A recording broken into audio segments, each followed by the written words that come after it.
TDP కార్యాలయంలో మాజీ మంత్రి కాకాని గౌతమ్ రెడ్డి, ఎమ్మెల్సీ చంద్రశేఖర్ రెడ్డి, కోవూరు మాజీ ఎమ్మెల్యే ప్రసన్న కుమార్ రెడ్డిలతో కలిసి విలేకరుల సమావేశం నిర్వహించారు. ఈ సందర్భంగా ఆయన మాట్లాడుతూ తెలుగుదేశం పార్టీ బీ ఫారం ఇచ్చే సాహసం కూడా చేయలేక వైసీపీ నుంచి వెళ్లిన వారికే డిప్యూటీ మేయర్ పదవి ఇచ్చారని, వైసీపీ విధానాలు నచ్చలేదని చెప్పి కార్పొరేటర్స్ పదవికి కూడా రాజీనామా చేయాలని డిమాండ్ చేశారు. టీడీపీ బీ ఫారం ఇవ్వలేదని చెప్పడానికి కూడా ప్రిసైడింగ్ అధికారిగా ఉన్న జేసీ భయపడ్డాడని, విప్ గురించి కనీస పరిజ్ఞానం లేని వ్యక్తులు టీడీపీలో ఉన్నారన్నారు. నిన్న నెల్లూరు జిల్లాకు సంబంధించి నెల్లూరు మున్సిపల్ కార్పొరేషన్కి డిప్యూటీ మేయర్ ఎన్నిక, దాంతోపాటు బుచ్చిరెడ్డిపాలెం నగర పంచాయతీకి సంబంధించి ఇద్దరు మున్సిపల్ వైస్ చైర్పర్సన్ల ఎన్నిక జరిగింది. నెల్లూరు నగరానికి సంబంధించి మేము ముందే సమావేశం ఏర్పాటు చేసుకొని ఆ సమావేశంలో మా కార్పొరేటర్లు, ఇన్ఛార్జీలు, నాయకులు అందరితో చర్చించిన తర్వాత అధిష్టానానికి నివేదిస్తాం, అధిష్టానం ఏ నిర్ణయం తీసుకుంటే ఆ నిర్ణయం ప్రకారం నడుచుకుంటామని చెప్పి ప్రకటించడంతో పాటు ఆ రోజే అభ్యర్థిని నిలబెట్టాలి అనుకుంటే ఖచ్చితంగా మరలా ఒకసారి ముస్లిం మైనారిటీలకి అవకాశం ఇవ్వాలి అనేటువంటి ఆలోచన చేయడం జరిగింది. వైఎస్ఆర్ కాంగ్రెస్ పార్టీ ఏదైతే ముస్లిం మైనారిటీలకు అవకాశం ఇవ్వాలనేటువంటి నిర్ణయం తీసుకున్నామో దానితో విధిలేని పరిస్థితుల్లో గత్యంతరం లేక ఈరోజు తెలుగుదేశం పార్టీకి సంబంధించినటువంటి నాయకులు ముస్లిం మైనారిటీ అభ్యర్థికే ఈరోజు ఖరారు చేయడం జరిగింది. ముస్లిం మైనారిటీ అభ్యర్థులకు కేటాయించాలన్నటువంటి ఆలోచన గతంలో జగన్మోహన్ రెడ్డి గారు చేశారు. మరలా ఈరోజు కూడా వైఎస్ఆర్ కాంగ్రెస్ పార్టీ అదే ఆలోచనని నెల్లూరు జిల్లాకు సంబంధించి డిప్యూటీ మేయర్ విషయంలో కొనసాగించడం జరిగింది. అయితే దౌర్భాగ్యమైనటువంటి పరిస్థితి ఏమిటంటే కనీసం మేము తెలుగుదేశం పార్టీ అభ్యర్థిని పెట్టుకున్నాము, తెలుగుదేశం పార్టీ అభ్యర్థిని గెలిపించుకున్నాము అని చెప్పుకోలేనటువంటి దీనస్థితి, దౌర్భాగ్యం ఈరోజు తెలుగుదేశం పార్టీకి సంబంధించినటువంటి వ్యక్తులకి దాపురించింది. ఇప్పుడు జరిగినటువంటి తంతు ఏమిటి అంటే వైఎస్ఆర్ కాంగ్రెస్ పార్టీ నుంచి ఎవరైతే పోయారో వాళ్ళకి తెలుగుదేశం వాళ్ళు మద్దతు పలికారు. మా తరఫున అభ్యర్థి పోటీ చేశారని చెప్పుకోలేకపోయారు. నెల్లూరు నగర మున్సిపల్ కార్పొరేషన్లో కానీ, బుచ్చిరెడ్డిపాలెంకు సంబంధించినటువంటి ఇద్దరు డిప్యూటీ చైర్పర్సన్ల ఎన్నికలో కానీ ఎక్కడా కూడా తెలుగుదేశం పార్టీ బీ ఫారం ఇచ్చింది, తెలుగుదేశం పార్టీ బీ ఫారం మీద గెలిచామని తెలుగుదేశం పార్టీ బీ ఫారం ఇచ్చేటువంటి సాహసం కూడా చేయలేకపోయింది. ఇది నిజంగా నారాయణ అయితే పాపం అనుకున్నాడేమో. ఎందుకంటే కార్పొరేటర్లు ఎలాగో ప్రజల ముందు దోషులుగా నిలబడతారు. ఎందుకు దోషులుగా నిలబడతారు? ఆ రోజు కార్పొరేటర్లకు ఓట్లు వేసింది వాళ్ళ అందం చూసో వాళ్ళ ఆకారం చూసో వేయలే. జగన్మోహన్ రెడ్డి గారిని చూసి, వైఎస్ఆర్ కాంగ్రెస్ పార్టీ ప్రభుత్వాన్ని చూసి ఓట్లు వేశారు, గెలిచారు. గెలిచిన తర్వాత ఈరోజు ఫిరాయించారు. ఫిరాయించిన తర్వాత ఈరోజు ప్రజల ముందు దోషులుగా, ద్రోహులుగా నిలబడాల్సినటువంటి పరిస్థితి ఏర్పడింది. కారణం ఏమిటి అంటే కొంతమంది మాట్లాడుతున్నారు, మాకు తెలుగుదేశం పార్టీ పట్ల మేము ఆకర్షితులమయ్యాము, వైఎస్ఆర్ కాంగ్రెస్ పార్టీ విధానాలు నచ్చలేదని. విధానాలు నచ్చనటువంటి వాడు ఈ పదవును కూడా వదులుకొని వెళ్ళిపోవాలి. ఈ పార్టీకి మేము ఈ పార్టీని తప్పుకున్నాం కదా, పార్టీ ద్వారా సంక్రమించినటువంటి పదవును వదులుకొని మరలా నీకు ధైర్యం ఉంటే పోటీ చేసి గెలవగలిగితే శబాష్, వీడు ప్రజానాయకుడు, మరలా పోటీ చేశాడు, గెలిచాడు, వెళ్ళాడు, తెలుగుదేశం పార్టీ అభ్యర్థిగా ఓటు వేశాడు అనేటువంటి దానికి అవకాశం ఉంటుంది.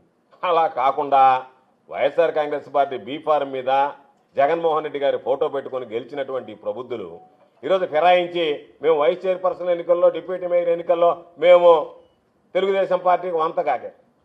అది వీళ్ళ మీద ఉండేటువంటి వ్యతిరేకతని ఈ 2 రోజుల్లో పాపం నారాయణ గమనించాడు. కాబట్టి నాయన ఇదేదో వ్యవహారం ప్రమాద స్థాయిలో ఉన్నట్టుందని నారాయణ పాపం టిఫిన్ చేసిన దాకా ఉన్నాడు. తర్వాత పలాయనం చెత్తగించాడు.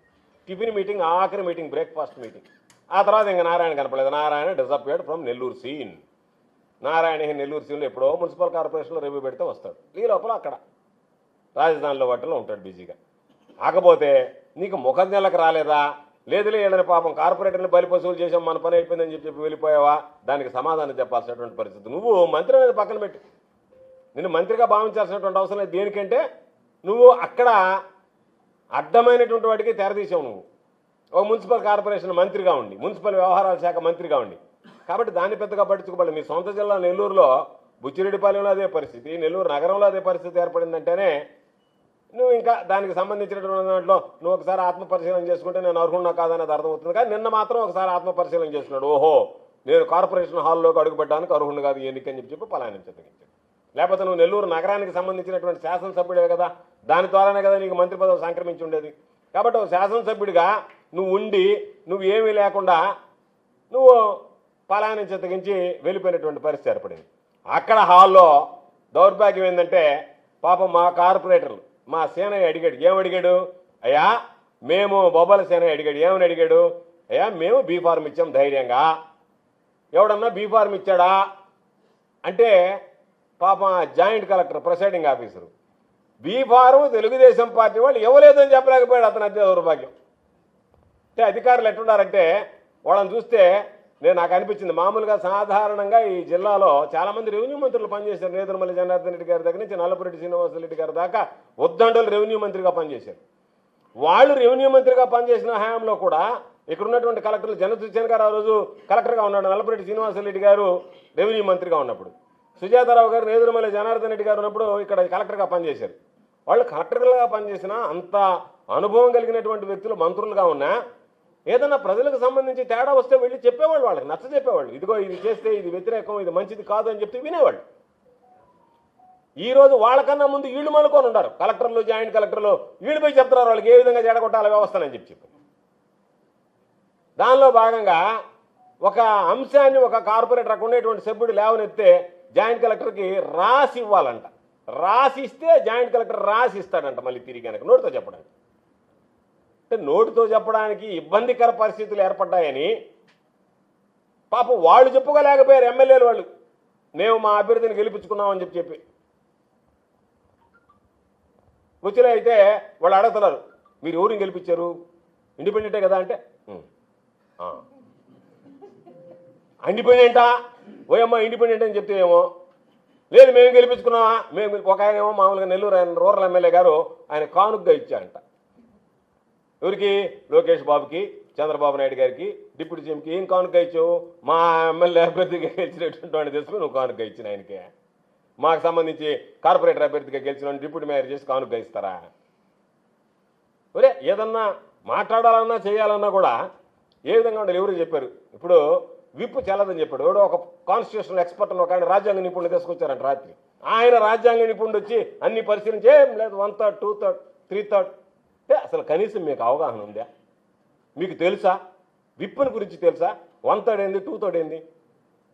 అటువంటి రాజ్యాంగ నిపుణులు పెట్టుకొని కదా అన్యాయం అయిపోతున్నది. మీరు 91వ అమెండ్మెంట్ జరిగిన తర్వాత, రాజ్యాంగ సవరణ జరిగిన తర్వాత అనేక రకాలైనటువంటి నిర్ణయాలు తీసుకున్నారు. మీకు తెలియకపోతే తెలుసుకోండి. పాపం కొంతమంది ప్రశ్నలు కూడా తప్పుదారి పట్టించారు. లేదంట 2,000 వెళ్ళిపోయినారంట, ఇంక విప్పు చెల్లదంట అని. విప్పు తెలియదండి. 100% వెళ్ళిపోయినా ఆ పార్టీ పెట్టినటువంటి వ్యక్తి మర్జీ చేయడానికి ఉన్నటువంటి సంస్థాగతంగా ఉన్నటువంటి సభ్యులందరూ ఒప్పుకుంటే తప్ప మర్జీ కావాలంటే తప్ప ఇప్పుడు ప్రజారాజ్యాన్ని కాంగ్రెస్ పార్టీలో మర్జీ చేయడానికి పాపం చిరంజీవికి చెమటలు పట్టినాయి. పెట్టినంత సులభంగా పెట్టాడు పార్టీ పెట్టినంత సులభంగా మర్జీ చేయలేకపోయాడు.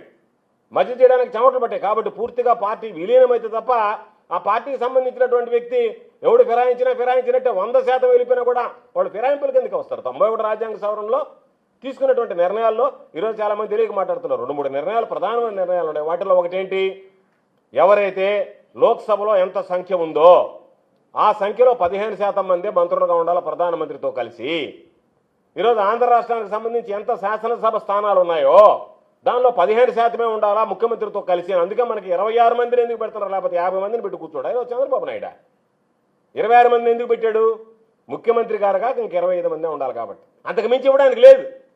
దాంట్లో ఆ 91వ అమెండ్మెంట్లో వచ్చినటువంటిదే ఈ విప్ అనేటువంటిది. గతంలో ఈ 1/3 ఏదైతే ఉండదో అది మొత్తం తీసేశారు. 1/3 లేదు, 2/3 లేదు. అసలు ఆ విప్ అనేటువంటి దాంట్లో పార్టీ నుంచి కానీ ఎవడన్నా కానీ పార్టీని దగ్గర నుంచి వెళ్ళిపోతే విప్పు జారీ చేస్తూ ఒప్పుకోకపోతే అతను అనర్హుడు అని చెప్పి. అందుకే ఈరోజు దానికి సంబంధించినటువంటి కాగితాలు కూడా రెడీ చేశాం. కాకపోతే నోటుకుండా మాట్లాడినటువంటి జాయింట్ కలెక్టర్ ఏం చేస్తాడో తెలియదు. కానీ లేకపోతే ఈరోజు దానికి సంబంధించి రెడీ చేశాం. అదేవిధంగా బుచ్చిరెడ్డిపాలెంకి సంబంధించి డిప్యూటీ చైర్పర్సన్ ఎన్నికలకు సంబంధించి కూడా రిటర్నింగ్ ఆఫీసర్కి ఇస్తున్నాం. ఒకవేళ వాళ్ళు కనుక చర్యలు తీసుకోకపోతే దాని మీద కోర్టును ఆశ్రయించి ఈరోజు కేరళ హైకోర్టు ఇచ్చింది, స్పష్టమైనటువంటి తీర్పు ఇచ్చింది. ఏమని? లేదు, చెల్లదు. మీరు చెప్పినట్టుగా గెలిచినటువంటి వాడు తన పదవికి రాజీనామా చేసి వెళ్లాల్సిందే తప్ప తన పదవికి రాజీనామా చేసి పార్టీ ఎవరో ఒకసారి రాత్రి పొద్దుపోయి 12 మంది రాజీనామా చేసామని బుచ్చిరెడ్డిపాలెం నాకు వాట్సాప్ పెట్టారు. నాకెందుకు వాట్సాప్ పెట్టారంటే ఆయన ఎవరు, ఆయన రాజ్యాంగ నిపుణుడు ఎవరు ఆడ తెలియదు. బుచ్చిరెడ్డిపాలెంలో కాన్స్టిట్యూషనల్ ఎక్స్పర్ట్ ఆయన. అంట జిల్లా అధ్యక్షుడి కాగితం పెట్టేస్తే సరిపోతుందని చెప్పారంటే ఎవరో నేను కోర్టుకు పైన చెల్లదని చెప్పారు. నాకు కాగితం పెడితే మీరు పదవులన్నీ మీ దగ్గర పెట్టుకొని పార్టీకి రాజీనామా చేసినట్టుగా నాకు కాగితం పెడితే ఆ కాగితం చదువుతుంటే సిగ్గా నవ్వులాట, లేకపోతే ఏదన్నా మీరు రాజకీయ పార్టీకి సంబంధించినటువంటి వాళ్ళ నాకు 12 గంటలు ఇప్పుడు పెట్టాడు. పాపం మావాడు చెప్పాడు ఫోన్ చేసి, సార్ ఎవరో ఒక మెసేజ్ పెట్టినా నేను ఓపెన్ చేయడానికి భయపడుతున్నానని చెప్పి ఓపెన్ చేసినా ఏం కాదు కానివ్వండి, ఆయన ఓపెన్ చేస్తే ఉంది. ఇప్పుడు మన ఇద్దరికి పంపించినంత మాత్రమే పార్టీ ఆవిర్భవించినటువంటి వాళ్ళం మనమేం కాదు, పార్టీ మనం పెట్టినటువంటి వాళ్ళం కాదని చెప్పి. ఎందుకంటే ఇవన్నీ చూస్తే ఒక జోకర్ లాగా నవ్వులాటలాగా ఉంది తప్ప ఒక పరిణితి చెందినటువంటి రాజకీయ పార్టీ నడిపినటువంటి ఎన్నిక మీకు పైనుంచి కింద దాకా అందరు మీరే, మొత్తం మీరే కదా, ముఖ్యమంత్రి మీరే, ప్రధానమంత్రి మీ కూటమిలో ఉండేవాడు అని అంటున్నారు. మళ్ళీ ఉప ముఖ్యమంత్రి ఒకటి మీకు ఎక్స్ట్రా గేరు, ఇన్ని పెట్టుకొని మీరు అంత బలంగా ముందుకు పోవాల్సినటువంటి వాళ్ళు బీఫార్మీ లేకపోయినారు ఏం తప్ప. నెల్లూరు కార్పొరేషన్కి బీఫార్మీ లేకపోతే ఈ గోవురికి తీసుకుని బీఫార్మీకి పోతుంది ఎందుకు? పాపం రాత్రులంతా వాళ్ళని తీసుకుపోయి మీరు పాపం మీ క్యాంపు రాజకీయాలన్నీ నడిపి బీఫార్మీ ఇవ్వకుండా వైఎస్ఆర్ కాంగ్రెస్ పార్టీలో గెలిచినటువంటి వాళ్ళకి అసలు మన బుచ్చులు అయితే ఇంకా గౌరవం, ఇద్దరు గెలుచున్నారు పాపం తెలుగుదేశంలో. వాళ్ళకి ఇచ్చినా బాగుండేది, వాళ్ళకి ఇస్తే వీళ్ళు వెళ్తా ఉన్నారంట మా వాళ్ళు, మేము వెనక్కి వెళ్తామని చెప్పారు. ఒరేడమ్మప్పుడు ఉన్నాడు ఆయన మన వాళ్ళు ఎట్టో ఒకటి చదువు చెప్పచ్చు, వాళ్ళు పోతే మళ్ళీ అసలు ముదుటికి మోసం వస్తుందని చెప్పి మన వాళ్ళని చదువుకోవడానికి మా వాళ్ళకి ఇస్తాం. మా వాళ్ళంటే మాకు సంబంధించినటువంటి వాళ్ళు, మా పార్టీ వాళ్ళు అన్నారు తల్లి, మా తరఫున మా మాట విన్నటువంటి మా కార్పొరేటర్లు మా వాళ్ళు మా పార్టీ వాళ్ళు. కాబట్టి ఈరోజు ఆ అమెండ్మెంట్ వచ్చిన తర్వాత ఏమీ తెలియకుండా ఎవడో ఒక ఆయన అర్ధరాత్రి పోయి జాయింట్ కలెక్టర్కి ఇచ్చాడు నెల్లూరులో. ఎవరో చెప్పారు, సార్ అందరూ పరిగిస్తూ ఉన్నారు, ఏడకు పరిగిస్తున్నారని ఆయన అంటే ఏమో తెలియదు సార్, ఇటు అన్ని కార్లోనే పోతా ఉన్నాయి, ఏడకు పోతున్నాడు. జాయింట్ కలెక్టర్ బంగ్లాగా పోయినాయి.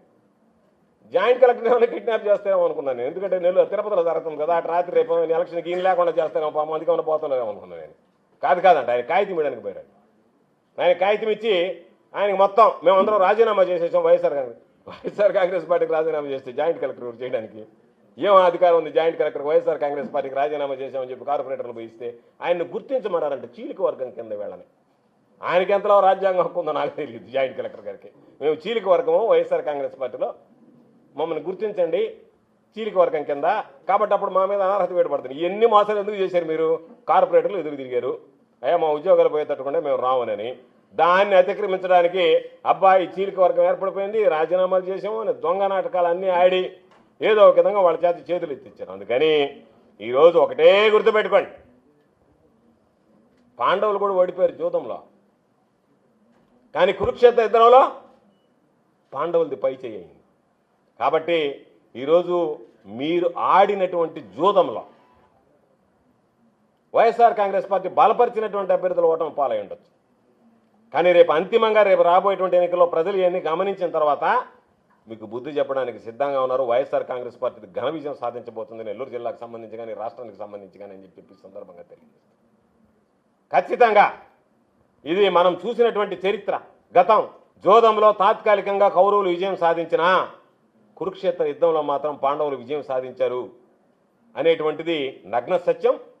అదే మరలా జరగబోతుంది అనేటువంటి విషయాన్ని అందుకే మేము చెప్పారు, చాలామంది చెప్పారు ఏమని, అబ్బా ఎందుకబ్బా బలం లేనప్పుడు గమ్ముకుంటే పోలేదా అని. మేము గమ్ముకుంటేటువంటి వాళ్ళం కాదు. బిఆర్ అంబేద్కర్ గారు చెప్పినట్టుగా బోధించు, సమీకరించు, పోరాడు అనేటువంటి వాళ్ళం. ఆయన అడుగుజాడల్లో ఆయన ఆశయాల కోసం నడిచేటువంటి వాళ్ళం. మేము పోరాడేటువంటి వాళ్ళం. మీలాగా అసలు నారాయణ అనేవాడు 4 సంవత్సరాల 9 నెలలు ఎక్కడున్నాడో తెలియదు. ఈరోజు వచ్చి ఆయన పాపం నెల్లూరు జిల్లా రాజకీయాలు, నెల్లూరులో ఉండే కార్పొరేషన్కి సంబంధించి అన్నీ మాట్లాడుతున్నాడు. మేము మీలాగా ఆ రోజు మీరు ఎన్నికల్లో క్యాండిడేట్ని నిలబెడితే అసలు కనీసం ఎవరు నిలబెట్టారో కనీసం నామినేషన్లు వేసుకోవడానికి చేత కానటువంటి వాళ్ళు మీరు ఆ రోజు. ఈరోజు మేము మాకున్నటువంటి వాళ్ళని నిలబెట్టుకున్నాం. చంద్రశేఖర్ రెడ్డి ఏమి, విజయ్ కుమార్ రెడ్డి గారు అయితేమి, వీళ్ళన్ని మించి బుచ్చిరెడ్డిపాలెంకి సంబంధించి ప్రసన్న అయితేమి మేము పోరాడేటువంటి వాళ్ళం. ప్రజల ముందు మిమ్మల్ని ద్రోహులుగా నిలబెట్టాలని ఆలోచన చేసేటువంటి వాళ్ళం. ఈ సమాజం మిమ్మల్ని ద్రోహులు, మేము వీళ్ళకి ఓట్లు వేస్తే వీళ్ళు ఈ పార్టీని వదిలిపోయి వీళ్ళు దానికోసం స్వార్థ ప్రయోజనాల కోసం పార్టీలు ఫిరాయించి వెళ్ళిపోయారు, మా భావాలకు భిన్నంగా పనిచేశారు. మేము ఓటు వేసింది తెలుగుదేశంకి కాదు, చంద్రబాబు నాయుడు కాదు, మేము ఓటు వేసింది జగన్మోహన్ రెడ్డి గారికి, వైఎస్ఆర్ కాంగ్రెస్ పార్టీకి, ఫ్యాన్ గుర్తుకి. వీటన్నిటిని వక్రీకరించి మా దగ్గర ఓట్లు ఎంచుకొని మా తీర్పును వక్రీకరించేటువంటి విధంగా మా మనోభావాలకు భిన్నంగా విరుద్ధంగా వీళ్ళు వేరే పార్టీలో వేశారు కాబట్టి వీళ్ళు ద్రోహులు అని ఈ సమాజం ప్రజలు గుర్తిస్తున్నారు. కాబట్టి అది ప్రజల ముందు పెట్టాలనేటువంటి ఆలోచనతో పోటీ చేసి దాని ఫలితం ఈరోజు మీరు పలాయనం చిత్తగించేటువంటి విధంగా చేశాం. మీ కార్పొరేటర్లు మీకు ఎదురు తిరిగే పరిస్థితులు వచ్చాయి, మీ కౌన్సిలర్లు మీకు ఎదురు తిరిగేటువంటి పరిస్థితులు వచ్చాయి. వాళ్ళని అర్ధరాత్రులు అపరాత్రులు తీసుకెళ్లి పాపం ఫామ్ హౌస్లో కూర్చోబెట్టుకొని తెల్లవాదులు బతినాడి బుచ్చగించుకొని తీసుకొచ్చి ఇండిపెండెంట్ అని చెప్పి అనిపించుకొని వెళ్ళాల్సినటువంటి పరిస్థితి మీకు దాపరించిందంటేనే మీరు నైతికంగా ఓటమి పాలయ్యారు. వైఎస్ఆర్ కాంగ్రెస్ పార్టీ నైతికంగా విజయం సాధించిందని చెప్పడానికి ఇది ఒక ఉదాహరణ. కాబట్టి మీరు పాపం ఏదో చెప్పినట్టుగా మిమ్మల్ని చూస్తే నాకేమనిపిస్తుందంటే పాపం బాగా సంపాదించుకున్నాడు ముందు స్వీట్లు పెడితే వాడు షుగర్ వేత్తో తినలేనట్టుగా మీరు పాపం అందరినీ తీసుకుపోయి ఆ సంపాదించినటువంటి దాన్ని అనుభవించలేకుండా పోయారని నాకు బాధేసింది. మీకు ఎట్ట ఉందో తెలియదు పాపం, మీకు నిద్ర పట్టి ఉండదు. ఎందుకని అడ్డదారులనే దొక్కుతారు వాళ్ళ పాపం కార్పొరేటర్లు తీసుకెళ్తారు, మా పార్టీలో గెలిచారని చెప్పుకోలేకపోతారు. అంతకన్నా దౌర్భాగ్యం ఏముంటుంది మీకు? అంతకన్నా దురదృష్టం ఏముంటుంది? రాజకీయాల్లో ఇంతకన్నా దురదృష్టం ఏముంటుంది?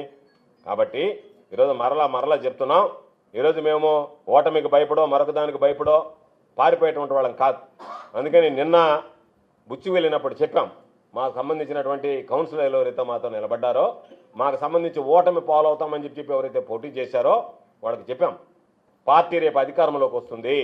అధికారంలోకి వచ్చిన తర్వాత ఈరోజు ఎవరైతే నీతిగా నిజాయితీగా వైఎస్ఆర్ కాంగ్రెస్ పార్టీకి నిలబడ్డారో ఆ కౌన్సిలర్లు కానీ, ఓటమి పాలవుతామని చెప్పని దానికి కూడా లెక్క చేయకుండా నిలబడ్డటువంటి కౌన్సిలర్లు కానీ గౌరవప్రదమైనటువంటి స్థానాన్ని అందిస్తాం రాబోయేటువంటి రోజుల్లో అని చెప్పడం జరిగింది. అదేవిధంగా నెల్లూరుకి సంబంధించి గెలుస్తామా వాడతామనేటువంటిది కాకుండా పార్టీ తీసుకున్నటువంటి నిర్ణయానికి కట్టుబడి ఈరోజు కార్పొరేటర్లు అందరూ మేము సూచించినటువంటి పార్టీ అధిష్టానం జగన్మోహన్ రెడ్డి గారు సూచించినటువంటి అభ్యర్థి కరీముల్లా భాయ్ అండగా నిలిచారు.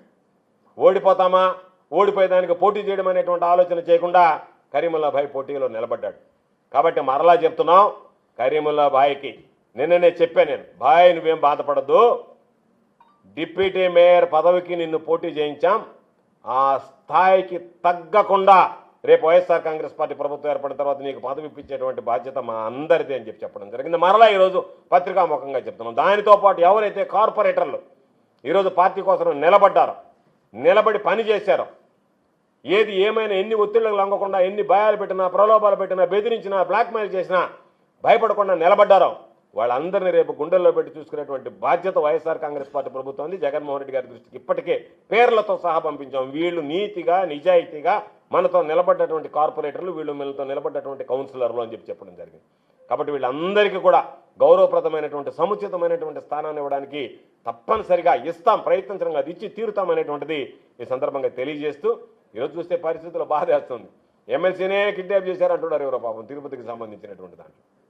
నేరుగా పోలీసులకి ఒక పక్క హైకోర్టు తీర్పిచ్చింది ఏమని, మీరు వెళ్ళి వాళ్ళకి అండగా ఉండి తీసుకెళ్లి ఓటు చేయించమంటే పోలీసుల్ని నెట్టేసి తెలుగుదేశం పార్టీకి సంబంధించినటువంటి నాయకులు మీరు నా కారు ఆపుతారా నన్ను ఆపుతారా అని చెప్పి పోయి లోపల పోయి లాగేటువంటి పరిస్థితి ఎక్కడికి చూసాం. జిల్లా పరిషత్ 2014 నెల్లూరు జిల్లాలో 31 స్థానాలు వైఎస్ఆర్ కాంగ్రెస్ పార్టీ గెలిస్తే 15 స్థానాలు తెలుగుదేశం పార్టీ గెలిస్తే ఆ రోజు మా వాళ్ళని లాకపోవడం, అక్కడే కొట్టడం, అక్కడే గందరగోళం చేయడం, చివరికి ఆ పక్క రూములో ఎస్పీ కూర్చొని ఉన్నాడు, పక్క రూములో కలెక్టర్ ఉన్నాడు.